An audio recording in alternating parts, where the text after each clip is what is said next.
Kia ora, I'm Sherry Kinnear and these are the latest New Zealand Herald headlines. Tensions are rising at the anti-mandate protest at Parliament, with police actions ramping up and reports of infighting among groups present.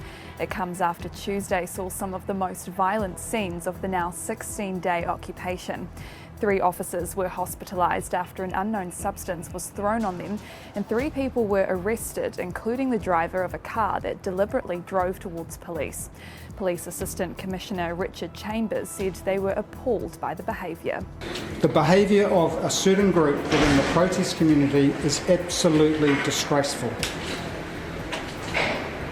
Police officers are going about their work as best as they possibly can to bring peace to this situation. We are working very, very hard to reduce the impact of that protest on the community here in Wellington.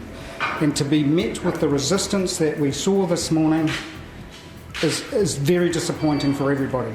Meanwhile, Wellington Girls College pupils will be learning from home for at least a week because of the protest outside Parliament. Principal Julia Davidson announced the decision to parents last night over concerns about student and staff safety. She listed several reasons for students to stay home, including safety when walking to and from public transport and the lack of mask use from protesters. Meanwhile, the Prime Minister is continuing to urge protesters to leave Wellington.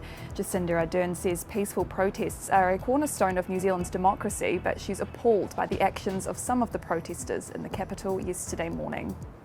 You know, the behaviour, the attacks on the police have been absolutely disgraceful. You know, my message would be to anyone who is down there who believes that they are part of a peaceful protest, that is not what we've seen today. I would encourage them to leave. The central bank will release its first monetary policy statement of the year later today, including its latest OCR announcement. It's largely predicted the OCR, sitting at 0.75%, will rise by 25 basis points, with an outside chance of a 50 basis point lift.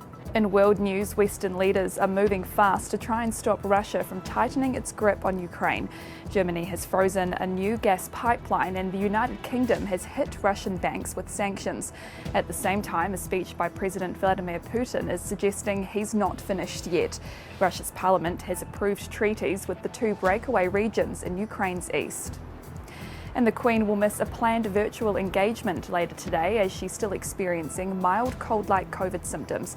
But Buckingham Palace continues to give the impression the 95-year-old is not seriously unwell. It says she's planning to go ahead with other virtual diplomatic audiences scheduled with foreign ambassadors. And those are the latest New Zealand Herald headlines. For more and to stay up to date, head to nzherald.co.nz.